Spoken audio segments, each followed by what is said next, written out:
He came home early to a house he had bought for its silence and found it humming. Laughter, rough and sudden as a match struck in a cave, flared up the stairwell. From the foyer, he saw a woman kneeling on the living room rug, his wife, Mila, and a thin child with paint on his cheeks pressed into her neck, calling her Mom. Before we begin, if this kind of story speaks to your heart, feel free to share where you're reading from. It's always beautiful to see how far stories like this can travel. Enjoy the story. Chapter 1. The quiet you can't buy. Dorian Vale stood at the threshold where marble turned to wool, where the air changed from lemon-polished stillness to the warm, damp breath of bodies. There were shoes of every size lined by the door like fossilized birds, laces splayed, toes scuffed. A smell of tomato sauce, rain-wet denim, and crayons threaded across the mansion he had meant to be a museum of his own restraint. The magazines called him a millionaire, a visionary, the quiet knife behind the software. He had come home early to celebrate a merger that pushed his company into a new atmosphere, thinking he might, for once, surprise his wife with a bottle and a promise to stay up late. He had practiced the sentence in the back of the car, turning vowels on his tongue, making it sound casual, like it wasn't an apology grafted to a triumph. But the house had other plans. A boy glanced up at Dorian from under the hem of Mila's hair, all lashes and suspicion. A girl in a faded hoodie stood by the bookshelf, one hand on a stack of comic books. Someone was snoring on the velvet sofa, the snore of a man who had learned to direct his dreams in a public place, steady and tuned to the rhythm of danger. It was the frequency more than the number that stunned him. The house, all angles and pale stone, was singing. Mila, Dorian said. It left his mouth like a new language and broke. She turned, rising carefully so the boy slid down her side without falling. "You're home," she said. Her voice held 1,000 small, sharp things, not quite surprise, not quite relief. "You're early." "You called me Mom," the boy said, tilting his head to watch Dorian. His voice was rasped raw, as if he had only recently learned to use it. Mila's hand hovered over the boy's shoulder, then settled. "This is Jonah," she said. To Dorian, "You're wet. Come in." He realized only then that rain had slicked his hair to his forehead, darkened his collar. He had left the car without his umbrella, so sure of a silent entry, the pleasure of catching the house unprepared. His driver had said something about the sky. Dorian hadn't answered. "What is this?" Dorian asked. The questions behind it loaded his throat like gravel. "Why didn't you tell me? Who are they? What have you done?" Mila did not flinch. She never had. Even in the years when her lips were full of stitches from words she couldn't say because her body had betrayed her. After the second miscarriage, after the third, she had held still as glass until she needed to be otherwise. "It's dinner," she said. "It's a storm. It's warmth." "It's trespassing," said the boy in the hoodie by the bookshelf without looking up. "Probably, if you're that kind of guy." "I am exactly the kind of guy who owns this house," Dorian said, too cold. The boy's mouth flattened. He flipped his comic page slowly enough to be disrespect. "It isn't trespassing," Mila said. "I invited them. I invited all of them." A pot chimed in the kitchen. Somewhere a curtain breathed and snapped back to the glass. A faint, broken melody ghosted from the corner, someone humming the wrong notes to a lullaby out of order, stopping, starting, apologizing to the air. "Why?" Dorian said. The word downgraded everything else to an ache. "Because the city decided that underaged bodies don't deserve warm rooms when it rains," Mila said, so quietly he had to lean toward her to catch it. "Because when you cannot have a child, your arms begin to invent them. Because I grew up listening to the edges of people, and I won't stop now." A girl with close cropped hair poked her head around the archway to the kitchen. She had a scar that folded her upper lip into a question. "The noodles are deciding to be rice," she announced, as though it were a victory, and disappeared again. Dorian lifted a hand, he didn't know to whom, and let it fall. He looked at the man asleep on the sofa. The snoring had a rhythm his body recognized before his mind did. A thread snagged in him and pulled. He took one step toward the sofa and then another, kneeling to see the face in the shadow of the lamp. The lamp had been his mother's. He had bought it from a man who bought it from a woman who had stolen it from an estate sale, a thing with glass grapes that looked like bruises. It lit the small valleys under the stranger's eyes, the unshaved gray at his jaw, the mouth half open to let the snore ease through. No, not a stranger. His name was Eamon Vale, and he had once thrown a plate so hard it spiderwebbed the kitchen window. He had once taught Dorian how to change a tire in the dark with a phone flashlight and a prayer. He had once left when Dorian was 10 and come back when Dorian turned 24, standing outside the office building like a rumor. He had not been allowed past the glass then. Dorian gripped the edge of the sofa until his knuckles lit like bone. "What is he doing here?" he said. This time the question had claws. Mila's eyes flicked to the sleeping man and then returned to her husband. "He came 3 nights ago," she said. "Or rather, I found him 3 nights ago." He was standing under the old stadium, smiling at a girl who had nothing to sell except her impulse to survive. He was calling the rain snow, "Dorian, he has lost years." Dorian heard his voice say, "He lost them himself." "He is sick," Mila said. "He is in our house. Our house." He had used those words like a charm. The deed was a talisman he kept on black paper in the safe. Dorian stood, the room tilting with him. The boy at the bookcase had lowered his comic, watching. The girl with the cropped hair, she couldn't be more than 16, 17, came back with a wooden spoon, red sauce streaking her wrist. She smelled like basil and sweat. He realized then that she had spoken the lullaby, that the wrong notes had been hers. "I'm Nova," she said to him, as if he were a guest and needed anchoring. "That guy's Ray. Jonah's 5, don't yell at him even if he dumps the noodles. Ren is in the laundry room because she likes the white noise. Your wife lets us be a little more human than usual." "Nova," Mila murmured, a warning woven with praise. "I'm not sorry," Nova said, but softer. "He looks like he hasn't met us. He should meet us before he decides what we are." "Do not tell me what I decide," Dorian said, but it didn't land the way he wanted it to. The room had already decided him. There was a sound then, heels on stone, muffled voices. Dorian turned to see 2 police officers at the front door, silhouettes behind the beveled glass, hats dark with rain. Mela and Dorian looked at one another. There was a moment like the pause between thunder and its echo when a person as smart as Dorian decides who he is. She stepped forward. "Dorian," she said, "please." He could say, "This is my house." He could say, "Remove them." He could solve a problem the way he knew how, by pressing down on it until it stopped breathing. He stepped past her and opened the door. "Evening, Mr. Vale," the older officer said, looking not at Dorian but at the chandelier beyond him. "We got a call from a neighbor, thought there was a disturbance."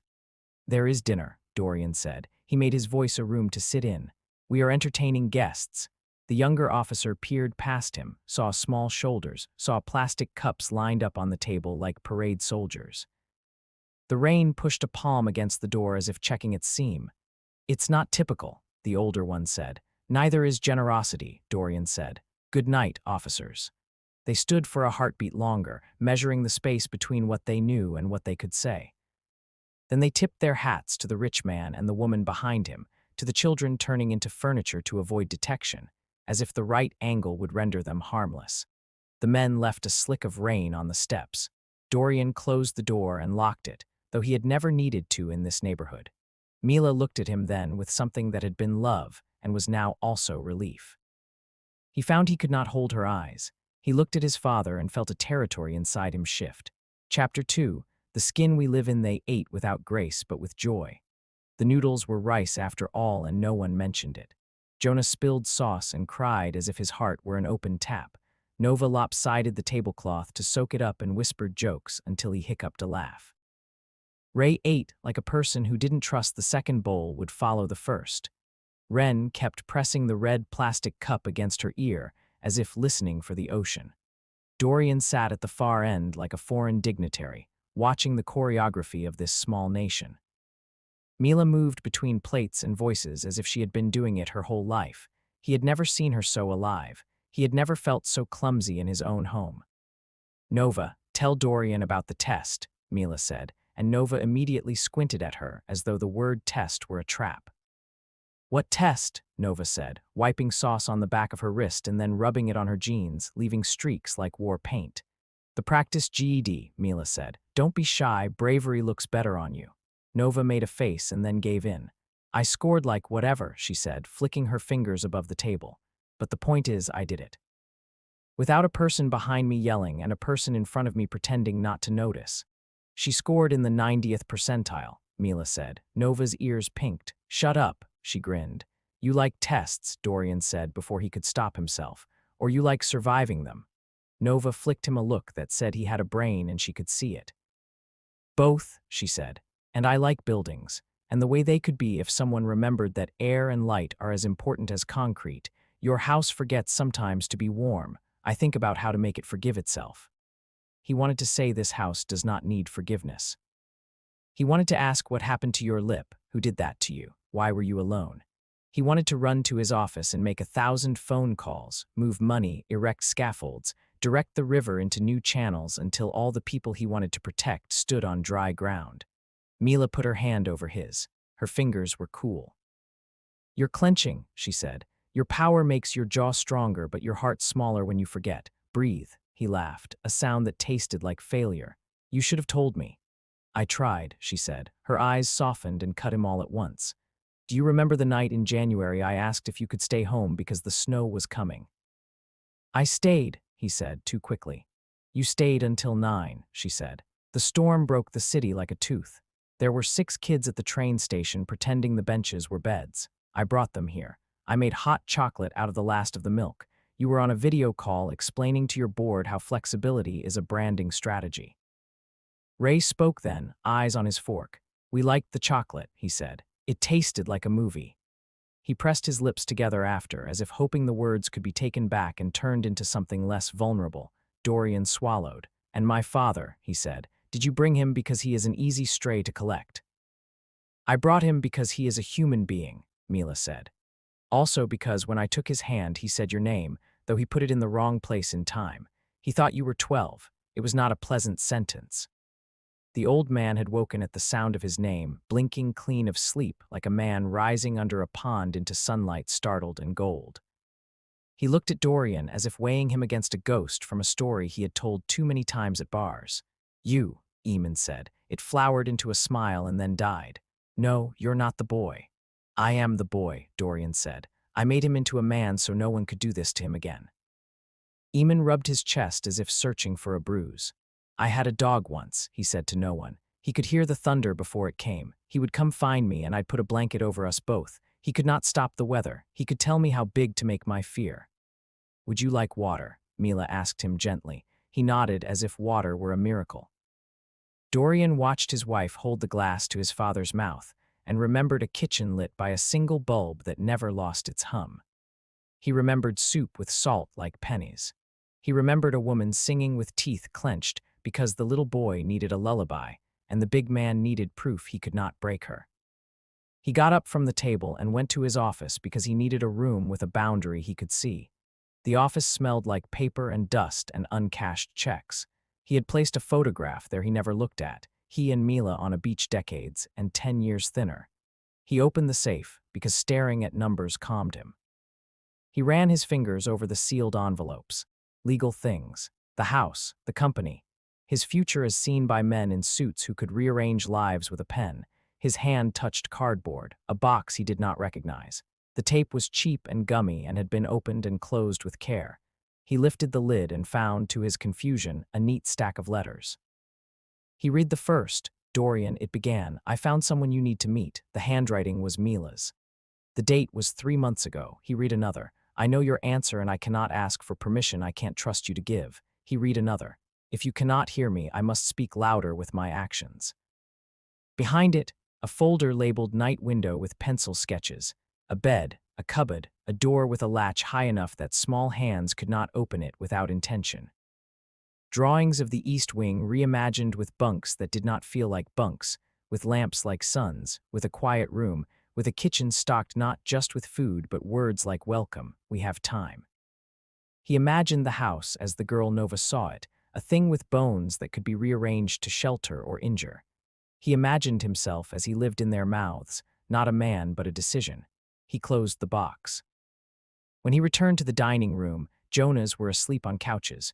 Rays were pretending their eyes weren't closing while they argued softly with Nova about whether the hero should live if the city doesn't deserve him. Ren curled on the rug like a comma, tucking worry between clause and statement. Mila stood at the window looking at the wild lawn. Rain buzzed on the glass. Say it, she said without turning. Say I betrayed you. You betrayed my systems, he said. I invented them because chaos at 10 years old made me believe that systems are love. She turned then, her face alight with a terrible understanding. And I grew up learning that systems are prisons if the wrong person has the keys. You should have told me, he repeated. You should have been the kind of man I could tell, she said. She stepped closer and put her palm against his chest. Feel this, not the thud, the space between the beats. That is where decision lives. What you did at the door, that is who you are if you let yourself be. He thought of the police, of the brief power in his mouth when he lied for truth. Stay the night, she said. I don't mean in the house. Stay in this with me. Let the old reflexes go to bed. Wake up in the morning and decide again. As if to underline her, the lights went out. The house held its breath. Someone in the kitchen gasped. Then Nova laughed, low like a person who had patched herself together with sound before. It's fine, she called. It's just the sky remembering it's bigger than the grid. Mila found Dorian's hand in the dark. Candles, she whispered. Left drawer in the blue sideboard. You knew where it was once. He knew where everything was. He had designed it that way. He moved through shadow, his muscles remembering the distances between furniture and walls, the particular squeak of the third floorboard. He lit candles and put them into hands, watched the light find faces and tender them. Wren placed one on the floor by the sleeping dog that wasn't there. Dorian's dog had never belonged to this house. He had died in a smaller apartment long before the money. But the gesture was so precise that a ghost seemed to come over and lay its chin on its paws. He sat on the floor because everyone else was on the floor, and because a chair felt like a declaration he wasn't ready to make. His father was awake again, staring at the flame as if it were a small god. You're a rich man. Eamon's voice was soft. You made yourself. I watched on TV once. I said, that must be my boy. I told the bartender. He said, pay your tab, Dad. I paid your debts more than once, Dorian said, surprising himself.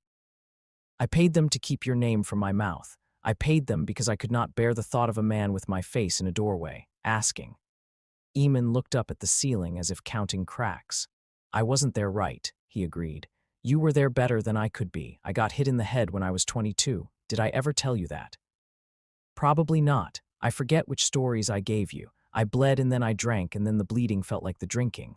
It doesn't matter. It matters, I know, but that's how it goes.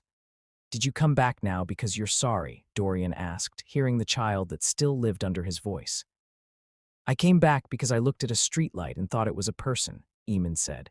And I laughed and I cried and I thought, I should tell someone who remembers me that I sometimes can't tell light from people anymore. I thought your wife might be a person like that, and she is. You did well there. Mila put a blanket over him without touching his hands. Old men lost their fire from their fingers first. Chapter 3, The Things After Midnight. The storm pressed its weight against the house until it exhaled. Dorian slept an hour on the rug, woke to a whisper of movement, and found that Ray was in his office. He did not move, only watched. The boy had the safe open with a skill that was elegant and earned. He held not cash but his hand over the stack of letters like a mystic over cards. Take the money, Dorian said quietly from the doorway. Leave the papers. Ray flinched, eyes flaring. The masks people wear when caught in the act are made of childhood. Dorian saw a much smaller boy in an alley significantly colder than this house. I wasn't, Ray started. You were, Dorian said, but you picked the wrong thing. Ray's jaw tightened. Money is never the wrong thing, he said. It doesn't fix everything, Dorian said. It fixes like 80%, Ray said. The number was a shield. Dorian admired the math. Tell me what the money is for, Dorian said. Ray looked at the desk, at the set of pens, at the framed photograph of a younger man and woman on a beach pretending the sand was an answer. It's a long story, he said. I am not going anywhere, Dorian said. Ray said nothing for a long minute. Then, it's my sister. He swallowed and the word cut him on its way down. She needs to stay in a motel sometimes to not be found. There's a man who says we owe him for being born. He knows where the old places are, and I'm better at running than hiding. But she's only 12. She thinks 12 is a joke. Dorian's chest became a fist. You could have asked. Ray's laugh was a hollow place. And you would have said yes because why? Because you like the way my hoodie looks on your velvet sofa. Because you are practicing being a savior and you needed a test. Dorian walked into the room and stood close enough that Ray could smell the rain on him, the sweat coming again. Because your long story sounds like a shorter one, I used to tell myself in a bunk in a church in South Harbor while a man snored like he believed nothing could hurt him. Because I know the taste of owing. Because when I told the truth to a rich man, he taught me what no felt like. Ray's shoulders dropped the smallest degree. The safe glowed from within like a smug animal. The boy wiped his hand over his mouth, leaving a smear of his own anger like lipstick. "Take what you need," Dorian said, "and stop breaking my house." Ray looked at him like a person finally spotting land through fog. "You're serious?" "I am deciding to be," Dorian said. "Check with Mila. She is my conscience and my caution. You could do worse." Ray took enough to pay a motel and a debt and folded it into places on his body that no one would touch without permission. "You talk like a book," he muttered, half derisive, half oddly comforted. "But thanks." "Wait," Dorian said as the boy reached the door. "If the man comes here, if he touches any of you." "I want to be the wall." Ray's smile was, for a second, exactly the beautiful thing it would have been if nothing had ever hurt him. "We'll see," he said. "Walls can be prisons too." "I know," Dorian said. "I am learning windows." By dawn, the house looked like a battle had been fought without blood. Pillows were war casualties. Cups were monuments. The city beyond the windows looked scrubbed raw and half ashamed. The inspector came in the morning with hair that had learned to refuse rain. She brought a clipboard and a mouth set to neutral in the way bureaucrats wore their empathy like a small bird in a pocket, alive, guarded. She took in the scene and wrote down numbers. "You cannot operate an overnight shelter in a private residence, Mrs. Vale," she said. "Your heart is excellent. The law is a shoe. It will fit what I can make it fit, but there are toes here I cannot ignore." "Then help me make it legal," Mila said. "Help me move from this into something we can both list and love." "I can give you 48 hours to place the minors in registered facilities," the inspector said. "After that, I can no longer be a wall you can lean against. And if I see anyone over 18 who is not your blood or paperwork, I will have to pretend differently until the paperwork says I can pretend less." Ray, thankfully out of earshot. Nova, eavesdropping and not caring that anyone knew. Ren rolling a red ball under the couch with the purposeful look of a child who understands that adults need objects to mine their attention from grief. "I will build you a building," Dorian heard himself say. All heads swiveled. His was the richest voice in the room, and it sounded ridiculous. "You cannot build a building in 48 hours, the inspector said, almost smiling because people who wanted to save the world came to her office daily, and it was nice when one of them had the means to be naive. "I can sign a lease," Dorian said. "I can move funds. I can write 7 emails that make men in nice suits find a way to deliver mattresses this afternoon. I can call Councilwoman Nye. I played chess with her father when I was 19 in a basement with bad fluorescent lights. He owes me $15 and a favor." "Do you have a name for this, Mr. Vale?" the inspector asked, already softening because he wore intention like a good coat, and intention went further in this city than she wanted to admit. "Night window," Dorian said, looking at the sketches in his head. "We will keep lights on for the kids the street forgot after 9. We will do it with your help because my wife is not a criminal. She is a person who has more hands than arms." The inspector pressed her lips together and nodded. 48 hours, she said. "I didn't hear anything about debts or men who think they can kill a house. I will come back on Friday. If I see a miracle, I will learn to be a believer." "Thank you," Mila said. She meant it to the core. The day tipped and fell into a new rhythm. Phone calls, plans, legal documents arriving like birds. Dorian went from room to room with Nova trailing him, making lists. "You should put in skylights," Nova said. "Not here in the building you will find. You always think light needs to come from a person who flips a switch. Some light is older. You just cut a hole and let it in." "You want to help design it?" Dorian asked. Nova's grin was like the first day she didn't have to lie about her name. "I thought you'd never ask." Mila fetched Eamon's medicines, labeled with other people's names, and put them into an organizer with day of the week lids. She labeled one today. She labeled another now. She watched him like a nurse and like a daughter who had chosen her father carefully. Dorian took Eamon to the greenhouse when the afternoon went gold and brittle. "You taught me this," he told his father, leading him by the elbow through the steam and the smell of dirt. "Not this literal place, but the way to put seeds in things. You did some things right." Eamon looked at a leaf, thought about it, and then looked at Dorian. "I did some things left," he said, and laughed at his own joke. He turned serious. "I remember the plate," he said. "I remember the window I broke. I remember your mother not looking at me because if she looked, it would be a story, and a story would make it permanent. I am sorry in the way that makes a man want to go back and fix the thing, and he cannot, and so he stops being a man."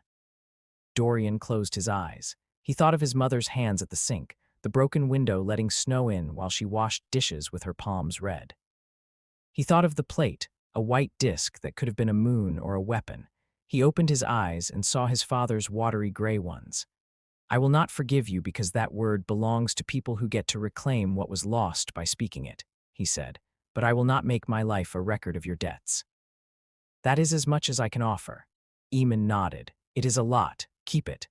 They stood in the greenhouse until the sky turned the color of a bruise healing. Chapter 4, the building of a building. That evening Dorian made the 7 emails and 11 phone calls. He moved a figure on a screen that would have made a school district weep and now would make a shelter breathe. He took his assistant off voicemail jail and called her directly. "Why did you intercept my mail?" he asked. "Intercept is harsh," she said, then hedged when she heard the silence behind it. "You've been unavailable. I triaged. I thought what your wife wanted was a phase. Forgive me. She called me the second night and I heard a kid in the background saying, 'Is this home?' and I realized maybe I am the one in a phase." "Bring me everything you hid," he said, "and a label maker." He signed a lease for the old printworks on Coral Street. Skylights crisscrossed beams with the dust of older machines. He sent the plans to Nova, who circled corners, wrote "light" here in wide letters, and drew a door that opened onto a possibility. Mila packed 3 bags for kids who could not stay the night because the inspector had a schedule that was a religion. Ray brought his sister in the afternoon, her name the kind of pretty that got taken advantage of, a necklace cut from a soda can that she fiddled with when men stood too close. Dorian did not stand too close. He kept his voice low. He wrote an IOU to decency and signed it with a promise that he would rather be sued than be sorry. Jonah drew a picture of the house with matchstick people in the doorways. He added Eamon in a chair with wheels because the old man had said he liked to roll in circles when his head was not so fogged. "Is this us forever?" Jonah asked, and Wren, who never answered questions directly, put her forehead to his and said, "It is us for as long as a candle wants to be a sun." On Thursday, the city sent a man in a tie who had more power than the inspector but less understanding. "Liability," he said, as if tasting it. "Press, litigation, risk. Children," Mila said, as if the syllables were a shield. "Cold, night, hunger." "We will announce a partnership," Dorian said. "We will invite cameras to the build and none to the beds. You will look like a person, and the city will look like a place. And when the winter comes again, you can put your head on your pillow and call your job by its true name." The man in the tie looked like a person who wanted to be loved by the ideal he served. He signed. Friday came with sunlight like a trophy. The inspector stood in the new space on Coral Street and blew on her hot coffee. She did not smile until she saw the skylights. "You let the old light in," she said to Nova, who pretended she had not been waiting for that exact sentence all morning. "Air and light," Nova said solemnly, "as important as concrete." The inspector took out her clipboard and made check marks that sounded like a song. "It's a miracle," she said, not believing, and then believed because the miracle was standing next to her with tomato sauce stained on the cuff of her blouse and the eyes of a woman who had decided to mother the world because her body would not let her mother a single child. It is absolutely a miracle. That night, Dorian and Mila lay in their bed like 2 people who had run a race in different shoes and had found each other at the finish line anyway. His phone was face down. Her hands were dirty. "Are you angry?" she asked the ceiling.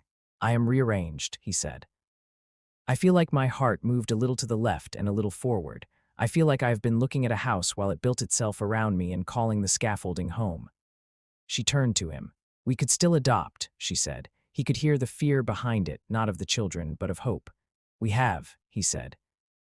"Thousands of times over, and also, yes, also 1 or 2 to stay, if we can be both generous and specific." Her mouth opened as if to argue with joy and then smiled instead. "Do not make me cry," she said, wiping at her eyes. "Too late," he said, and reached for her hand. The door creaked then, and Jonah stood in the gap with a stuffed, bear missing an eye that neither of them had bought him. "The house is different," he said. He spoke like a prophet who had been studying the wiring. "I can feel the boards smiling." "Do the boards need anything?" Mila asked, sitting up, because she had learned to talk to children as if they were electricians for invisible systems. "They need pancakes," Jonah declared. "In the morning." "In the morning we will feed them," Dorian promised, and when Jonah had shuffled away, he said to Mila, "It is strange to discover that the thing you wanted your whole life order can coexist with this." "This is not chaos," Mila said. "It is life. Once you name it properly, it stops being an enemy." Chapter 5. The night and the window months passed like a new kind of weather, taller and more forgiving. Night window became a phrase spoken with a kind of gratitude in certain mouths. The building on Coral Street learned to keep 100 heartbeats at once. Nova enrolled in community college and then, because she could not wait to do the things she was dreaming, started working afternoons with an architect who liked that her drawings had holes you could crawl through into better air. Ray took the money and did not vanish.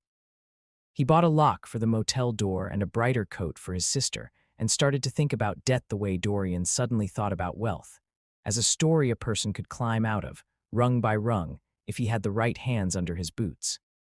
Sometimes he came by the house late, stood on the porch, and looked at Dorian without knocking. Dorian would come out, and they would sit in the quiet like two men who had avoided each other their whole lives, but had finally made the mistake of liking one another.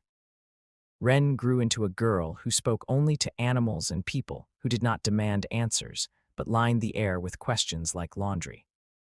She taught Jonah to whistle with a blade of grass, and to hide candy in the plant with the broad leaves because the adults never looked under things that were alive. Eamon had good days and bad days. On the good ones, his mouth made sense. He told stories about Dorian at 4, at 6, at 9. Some were true, and some were not, but all were told with a father's pride that made Dorian feel both rich and robbed. On bad days, he thought the skylights were holes in the sky and begged someone to throw a net over them. He was there the night the city cut funding to 3 shelters, wringing his hands in the kitchen as though he had taken the money and could not find a way to give it back. He died in late spring, in the chair by the greenhouse with his head tipped back as if listening for a train no one else could hear.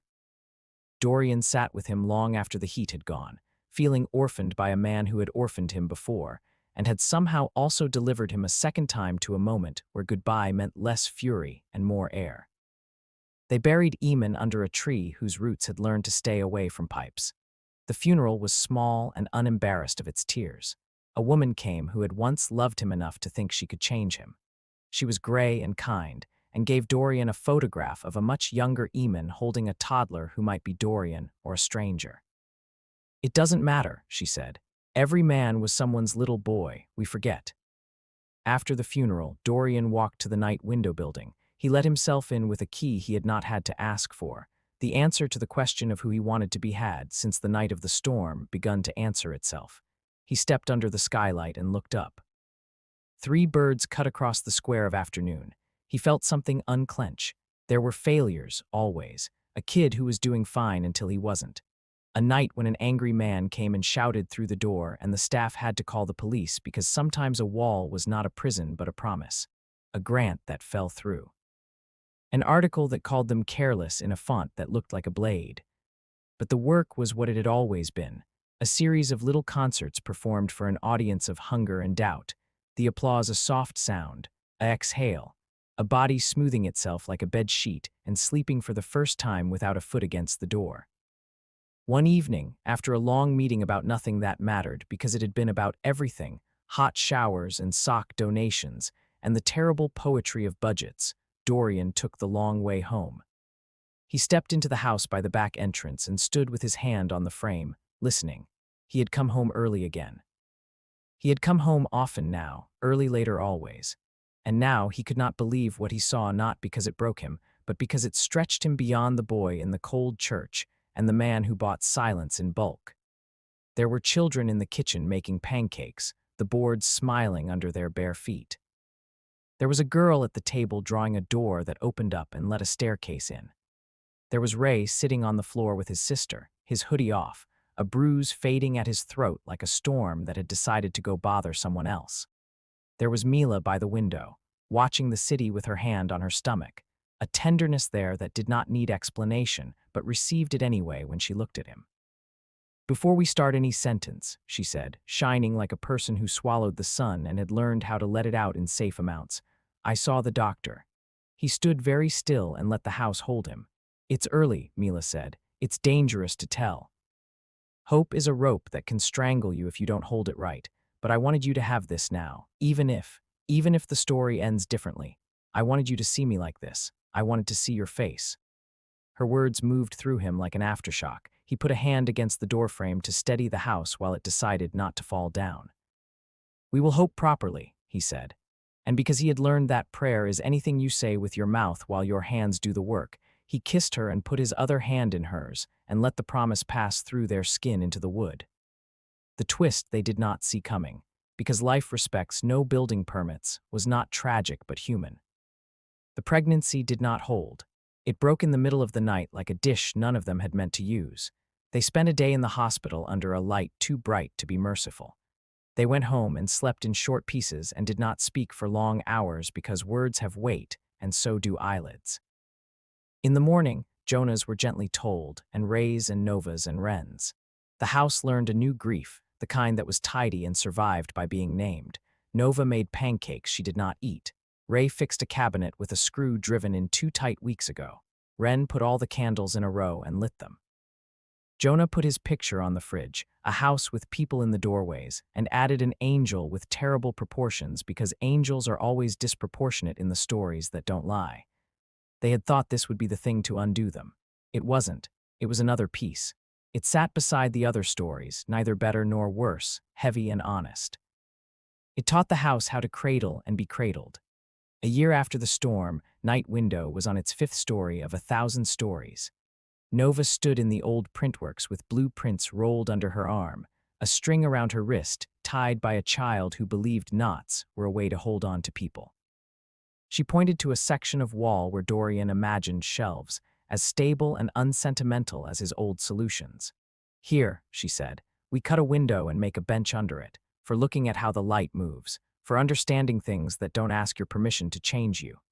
Ray came by with his sister holding his hand invisibly. He tried to give Dorian back the money he had taken. Dorian took some because dignity matters and put the rest in a jar marked us later. Wren found a stray dog with one eye and brought him to Eamon's chair and said quietly, "He can hear thunder. He will warn us."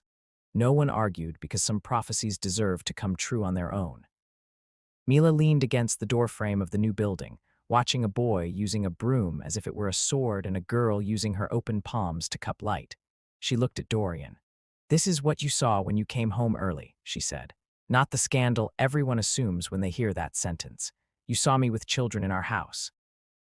You saw your father sleeping by a lamp that looked like grapes. You saw the pieces of your old self sitting in rooms you had never entered. You were afraid, and you stayed." "I came home early to a house that was humming," he said, smiling with a mouth that had learned how to be awkward without being cruel. "And I was a different man by morning." He reached for her hand. The news alerts on his phone still came, still demanded, still tried to tell him who he was by the money he moved or the men who quoted him. He had stepped down as CEO 6 months ago, put a woman with a shock of white in her hair and a conscience like a compass in his chair. He came to the office now with a badge that read Foundation and sometimes with paint on his sleeves. Dorian looked around at the building full of windows that had once been a place where words were stamped in ink. Now they were making a different kind of text. Living, messy, not bound. "You asked me to learn the space between the beats," he said to Mila. "I still hear it as a threat sometimes." "It is an invitation," she said. "It sounds like the hush before a child says, 'I love you,' not because they know what love is forever, but because their tongue has found a moment to try." From the bench under the new window, Jonah called, "Listen, the boards are laughing." The house chuckled, low and sure, in the way some places do when they realize that the people inside them are listening back. Dorian felt it move through his feet into his bones, the story they had made together layering over the empty rooms of the man he had been, the silence he had bought and the silence he had broken, the fear, the apology, the music. He came home early and couldn't believe what he saw because he had never been taught to look at abundance without suspicion. He learned to. He never forgot the boy who slept in the church, the man who measured his life in contracts, the father who died listening for a train. That is the way with certain kinds of wealth. You have to spend them before they become yours. You have to give away the house to make it a home. You have to say yes with your mouth, and then with your hands, and then with your hinge bones and your bloodstream and your budget and your pride. And then you have to come home early sometimes and watch it keep happening without you, and not believe it, because believing is a kind of claiming, and some things are holier when you set them down and let light through. The last time he opened the front door on a stormy night, Dorian found the old lamp making grapes on the wall and the dog letting the thunder know he had been heard. He put his umbrella in the stand. He toed off his shoes next to small shoes with laces like question marks. He was very tired and very alive. Before anything else, he said into the house that had learned to answer, "Who needs pancakes?" A chorus of yes rose like a new kind of thunder. The house did not fall. It inched, warm at the seams, toward morning.